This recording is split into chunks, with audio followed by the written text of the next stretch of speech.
Join అవుతారు. BJP నుంచి గుజ్జుల ప్రేమేందర్ రెడ్డి గారు జాయిన్ అవుతారు. ముందుగా ఉపేంద్ర గారు, మళ్ళీ వాళ్ళ జాతిపిత టాపిక్ తీశారు. Yeah, good evening. Good evening. Good evening. Good evening. మళ్ళీ వాళ్ళ జాతిపిత టాపిక్ తీశారు రేవంత్ రెడ్డి. సార్, ఇప్పుడు జరుగుతున్నదేమో మున్సిపల్ ఎలక్షన్, మాట్లాడుతున్నదేమో ఒక సబ్జెక్టు.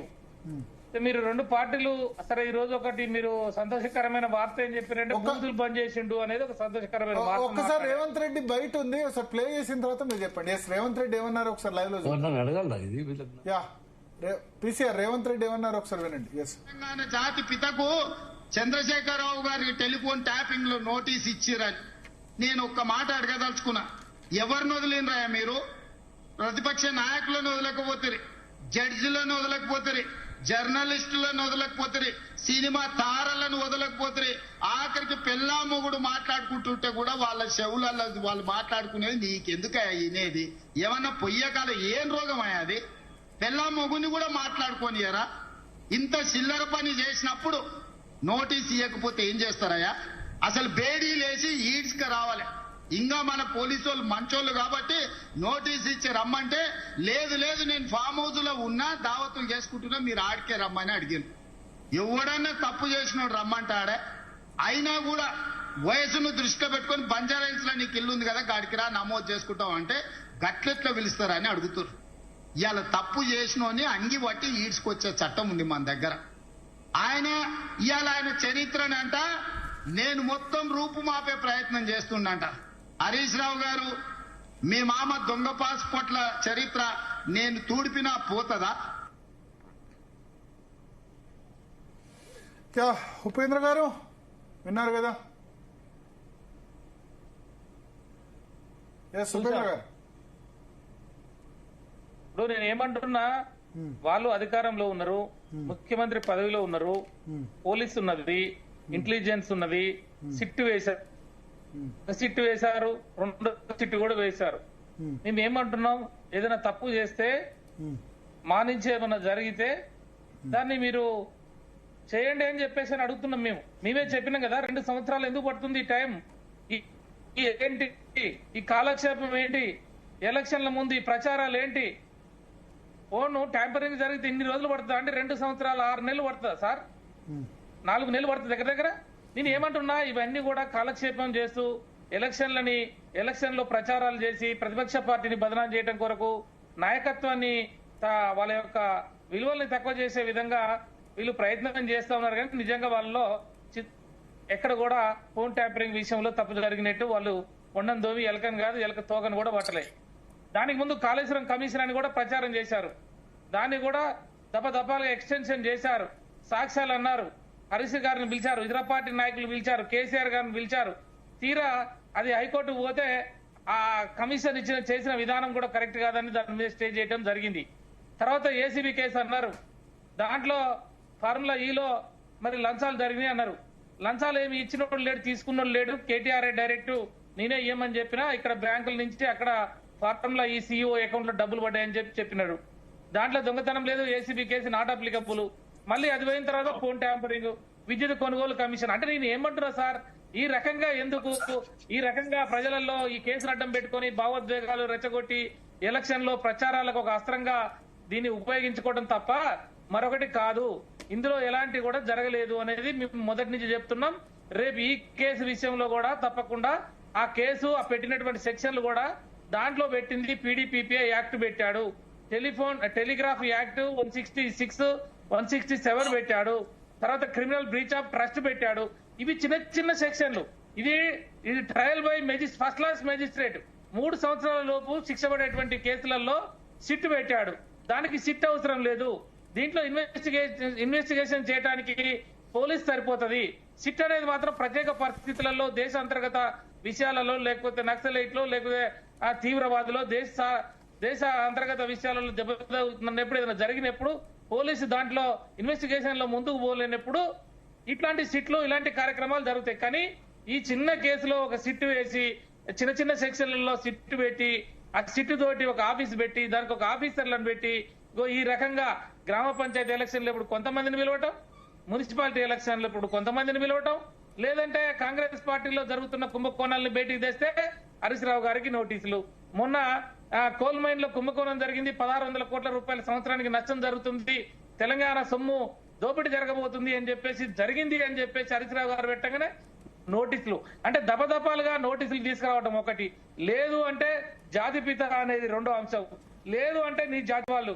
ఇలా కాంగ్రెస్ పార్టీ ప్రజాపాలన పేరుతోటి అధికారంలోకి వచ్చింది సార్. 75 సుమారు 70 నుంచి 75 రాష్ట్ర చైర్మన్ పోస్టులు వాళ్ళ కులానికే ఇచ్చిండు కదా. అది ప్రజాపాలన అంటారా, దాన్ని రెడ్ల పాలన అంటారా? నీ జాతికే నువ్వు జాతిపితం అని మాట్లాడుతున్నాడు కదా నిన్న ముఖ్యమంత్రి గారు. మేము అడుగుతున్నాం సార్, ఇవాళ వాళ్ళు 75% పోస్టులు ఇవాళ అన్ని పోస్టులలో వాళ్ళ సామాజిక వర్గానికే ఇచ్చినారు. దీనికి కోదండరాం సార్ గారు కూడా అందులో మద్దతు తెలియజేస్తా ఉన్నారు. కోదండరాం సార్ ప్రజాపాలన, మానవ హక్కులు, పౌర హక్కులు, ప్రజాస్వామ్యము, గతంలో మన బీఆర్ఎస్ పాలనలో అన్ని దాన్ని కూడా ధర్నాలు చేసే ధర్నా చౌకను కూడా వ్యక్తి చేసిర్రు, మానవ హక్కులు ఉల్లంఘన అయినాయి, కాల రాసిరు అని చెప్పేసి వారు కూడా పోయి కాంగ్రెస్ పార్టీకి మద్దతు తెలియజేసారు. తర్వాత ఈ రోజు ఏం జరుగుతున్నారు సార్? ఒక్క కులం వాళ్ళు ఇన్ని పోస్టులు ఇస్తే ఇవాళ ఎంత అన్యాయం సార్. ఇది ప్రజాపాలన, రెడ్ల పాలన సార్? వినపడుతుందా?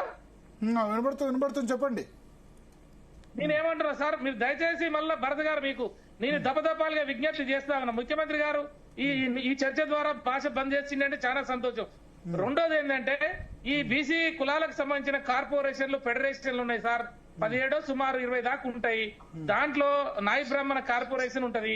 ఆ కార్పొరేషన్ ఫెడరేషన్ చైర్మన్ ఏమనండి, డైరెక్టర్లు ఏమనండి, వాళ్ళకు ఆఫీస్ పెట్టనేమనండి, వాళ్ళకు ఒక వెహికల్ ఇవ్వమనండి. నువ్వు చేసిన అభివృద్ధి ఇంకా వెనకబడిన వర్గాలకి నువ్వు ప్రజాపాలన నీ కులపోలకి ఇస్తున్నావు కానీ ఫెడరేషన్, ఒడిరా ఫెడరేషన్, ఆరికటిక ఫెడరేషన్, తర్వాత అనేక కులాలకు సంబంధించినటువంటి వీరభద్రియ ఫెడరేషన్, పూసల ఫెడరేషన్ ఇంటో సార్, గంగిరెద్దుల, ఇవన్నీ కూడా వాళ్ళ కులపోలకే ఇవ్వాలి సార్. కాంగ్రెస్ పార్టీలో పనిచేసిన వాళ్ళ నాయకత్వం, వాళ్ళ పక్కనే జేజేలు కొట్టి జెండాలు మోసి వాళ్ళ కోసం పనిచేసినటువంటి ఆ కులవస్తులు ఉన్నారు కదా సార్, వాళ్ళ మాత్రం ఇవ్వడట. కానీ వేరే ఆయన కులపోలని వేరే జనరల్ గా ఇచ్చే పోస్టులలో కూడా వాళ్ళని ఇవ్వాలని అంటాడు. ఇది ప్రజాపాలన, రెడ్ల పాలన? మా బాధ అర్థం చేసుకోరా సార్? కేవలం భావోద్వేగాలు రెచ్చగొడతాడు అంటే ఇలా జాతి పితానో లేకపోతే కులం పేరుతోటో లేకపోతే చర్చ చేస్తున్నాడు. కానీ ఈ 2 సంవత్సరాలలో వాళ్ళు చేసిన అభివృద్ధి ఏంటి?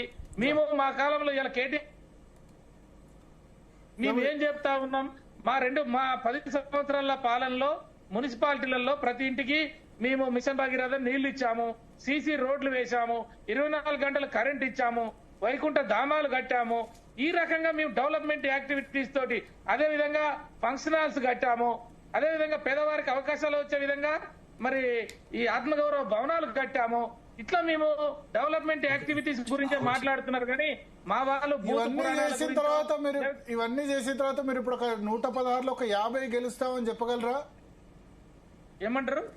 116 మున్సిపాలిటీల్లో 50 మున్సిపాలిటీస్ మీకు వస్తాయని చెప్పగలరా? ఇన్ని చేశారు కదా. నేను 60% పైగా మాకు వస్తాయని నేను చెప్తా ఉన్నాను. ఎందుకంటే నేను ఇన్ఛార్జ్ గా ఉన్నా. ఇప్పుడు మూడు మున్సిపాలిటీలకి నేను ఇన్ఛార్జ్ గా 10 రోజుల నుంచి 15 రోజుల నుంచి ఇక్కడే పనిచేస్తా ఉన్నాము. ఎక్కడ ప్రజలకు పోయి మాట్లాడితే ఏమైందంటే గతంలో మేము పొరపాటు చేశాం సార్ అసెంబ్లీలో.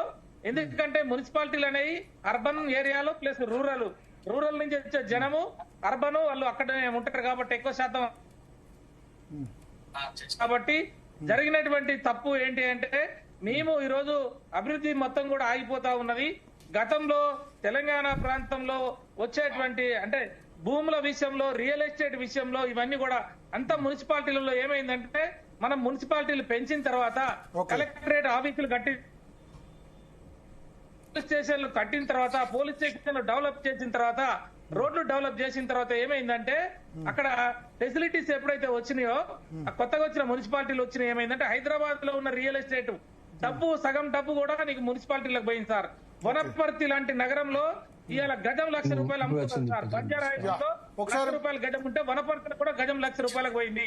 ఇలా కొత్తకోట గాని లేకపోతే అమరచింత గాని లేకపోతే మక్తల్ గాని లేకపోతే ఇక్కడ ఉన్నటువంటి ఆత్మకూరు గాని మహబూబ్ నగర్ గాని హైదరాబాద్ లో ఇవాళ రామోజీ ఫిలిం సిటీ ఏరియాలో 12,000 14,000 రూపాయలకి గజం భూమి దొరుకుతున్నా నేను చెప్పినంటే సూర్యాపేట గాని లేకపోతే కరీంనగర్ గాని మహబూబ్ నగర్ గాని ఇట్లాంటి ఏదైతే ఉన్నాయో first grade, second grade, third grade ఈ మున్సిపాలిటీలో ఎక్కడ కూడా 20,000 రూపాయలకి ఇలా గజము లేకుండా 25,000 రూపాయల గజం పోయి భూములు 30 లక్షల రూపాయల ఎకరాకు పోయి భూములు పెరిగితే ప్రతి అయిపోయినట్టేనా? వాళ్ళు కూడా మంచి భూములు పెరిగితే రియల్ ఎస్టేట్ పెరిగితే ఏమంటారు? డెవలప్మెంట్ అయినట్టేనా?